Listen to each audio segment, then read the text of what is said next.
All right, in case you missed the notes from the other day, let's go over this 4-4 notes. And the key here is that we're starting a lesson on probability. You should have hopefully seen probability in Math 2, but if not, you saw it back in middle school. So why are we studying probability? How does probability affect auto insurance? Insurance companies classify drivers according to their age, sex, marital status, driving record, and locality. This may at first sound discriminatory, but it's not. An insurance company is in the business to make a profit. So as a result, they need to know what types of drivers are most likely to be in accidents because the drivers pose a greater risk. So the number of accidents people in these categories get involved in allow mathematicians to look at frequencies. So when we're driving and somebody does something crazy and we drive up alongside that car, we're expecting to see a certain type of driver. We even make judgments, right, about who can drive better than someone else.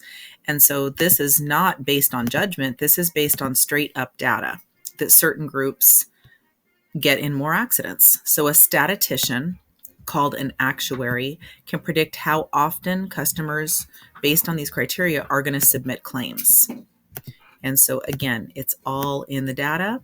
The person who does this is called an actuary. This is a job you could actually have someday. You would get a degree in statistics. Insurance companies use these predictions to create the premiums they charge. So if in your age group, women pay less than men for the same car insurance, it's because statistics show that women as a group are less risky to insure. It's not because of any personal characteristics. As a teenager, you will pay higher rates than your parents because teens have proven higher risk to insurance companies. So it could be what? Lack of experience. They're just brand new drivers. It could be that they're a little bit riskier just in general. Most insurance companies have discounts for driver's ed or maintaining high grades in school. Why? Teens who have taken driver's ed and teens who have higher grades have proven to be less of a risk. It's all about the probability. So you're saying that a student with higher grades gets in less accidents? That's what the data shows. So let's go do a couple of examples here. The first example isn't related to the transportation chapter. It's just a general review of probability. A pail contains 7 red, 6 green, 3 orange, and 4 black marbles. 1 marble is to be drawn at random. What is the probability that the marble is red? So again, we know that the relative probability, the probability of an event like red, is going to be the number of reds over the total number of trials. And so in this case, the number of red is 7, but how many total do we have? So total marbles are 7 red, 6 green, 3 orange, and 4 black. And so if you add that all up, 7 plus 6 is 13, 13 plus 3 is 16, 16 plus 4 is 20. So we have 20 total marbles. So our probability of red is equal to 7 out of 20 chances. Now I also want you to get me a decimal for that. So take your phone calculator right now, please, and do 7 divided by 20 on it. And then we're going to convert it to a percent. So 7 divided by 20 gives me 0.35. And then we're going to say or 35%. And so there was no rounding needed on this one. It was a whole 0.35%. Okay.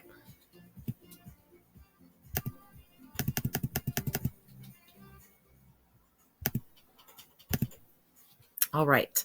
So do you remember these? Talking about marbles, talking about pulling a sock, talking about dice, talking about a spinner, and what are your chances of things happening if you roll a dice that it lands on a 6 or whatever. So anyways, that general probability is one basic skill that we need to have before this lesson. But a factory is planning to rearrange the parking spaces in its parking lot to better serve the employees. The employees work in 3 different shifts and drive 5 different types of vehicles. So we're using these types of vehicles and the actual shift in what's known as a two-way table. So looking at this data here in the center of the table, the totals along the bottom represent the columns. So 2-door sedans in the morning, the day, and the night shift, this is the total number of people who drive a 2-door sedan. This is the total number of people who drive a 4-door and an SUV and a pickup and a motorcycle, etc. If you look across at the totals, this is the total number of people who work the morning shift. This is the total number of people who work day shift and night shift, etc. What's this corner number? It adds up to the entire column and the entire row, and that's always going to be the same number there. That is the total number of employees that were polled. So if an employee is selected at random, what is the probability that the employee drives an SUV? So if I look in the SUV column right here, let's see if it's going to let me highlight this. I'm looking for the total people at the company that drive an SUV. So the number I'm going to use for my numerator is 91, and I'm going to put that over the total number of employees that were polled.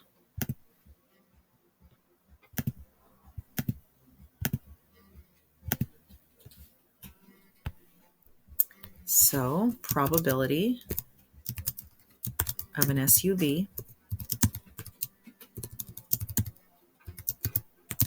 is equal to the 91 out of 246. So grab your calculator, do 91 divided by 246, and 91 divided by 246 is 0.3699, or I'm going to round up to 37%. Okay.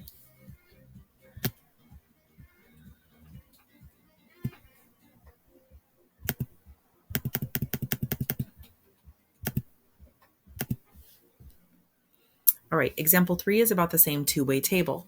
What is the probability that an employee drives a motorcycle and the night shift, given that they work the night shift? So let's go up here and look. We're now looking for an intersection. We're looking for someone who drives who works the night shift. And we're looking for someone who drives a motorcycle. So the intersection of that row and that column is right here at 5. And again, it's going to be out of the 246 total employees. So probability that drives a motorcycle and works the night shift. What were the letters for those? N for night shift and C for cycle, I think it was. Let me go look. Yep, C for motorcycle, because M was already used for morning shift. So probability of working the night shift and driving a motorcycle is 5 out of 246 employees. So grab your calculator and divide. 5 divided by 246. I get 0.0203. And that's going to be, if I round, 2%. Remember, when we are moving a decimal into a percent, we're moving the decimal place twice to the right.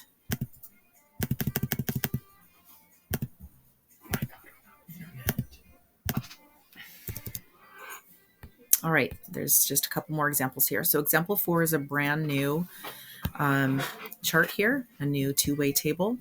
And so this one is sports car, sedan, sports utility, and had an accident. So let's go read what this one's doing. Justin's doing a statistical analysis to check if sports cars in his town are in more accidents than any other type of cars.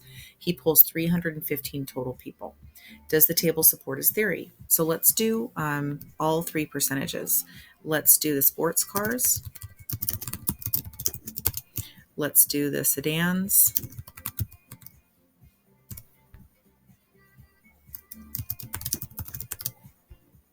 And let's do the SUVs.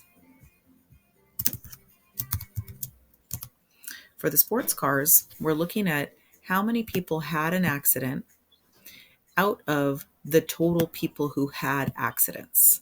So 50 out of 150.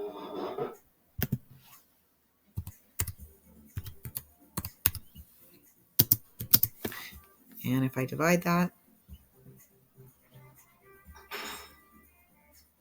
I'm getting 0.33. or 33%. Then we're going to go do the sedans. Sedans, how many people had accidents? It was 69 out of the 150 people who had accidents. And so 69 divided by 150 is 0.46. So already that's higher than my sports cars.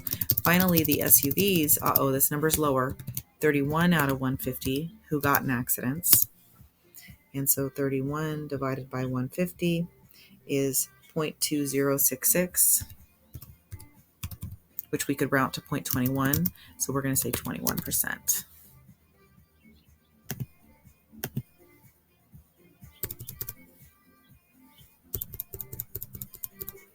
Okay, so what would we say about that? We would say this data supports that sports cars are less likely to get into an accident than a sedan, but SUVs are the best percentage. It says that SUVs are safest.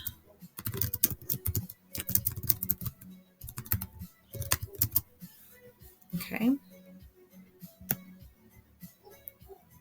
Now we're going to switch from these two-way tables over to Venn diagrams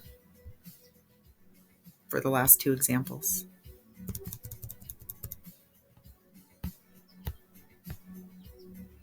All right, here we are judging a classic car show, preparing a report on the cars. There were 135 cars in the show. 70 of the cars had manual, 43 had air conditioning, 13 had both manual, and 35 had neither. So if a car is selected at random, what is the probability it has air conditioning but not manual? So this number right here, 30, is who has air conditioning, but the 13 in the middle, that's who has air conditioning and does have manual. So we want to use the 30. So probability of air conditioning but not manual equals 30 out of the 135 cars at the show. So grab your calculator and divide. 30 divided by 135 is 0.22, or 22% chance for that. Now you'll notice on the notes in class that there were a couple more things written because we did do some extra stuff in class, but as far as following along these notes and getting these answers here, we're good. So using this Venn diagram, what's the probability that a car is black and has the tan interior? So probability that it has the black outer color and tan interior. So the intersection of 8 represents who has the black outside color and the tan inside interior. So we're going to say 8 out of 112 cars. Oops, sorry.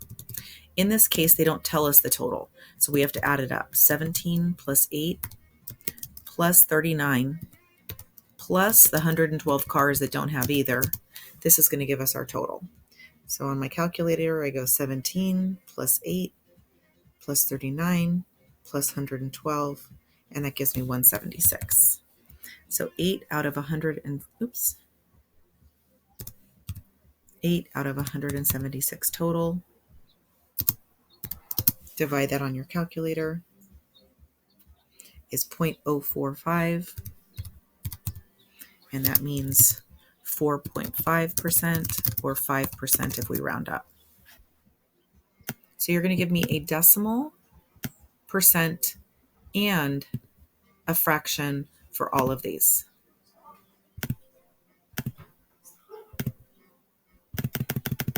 Okay, how'd you do?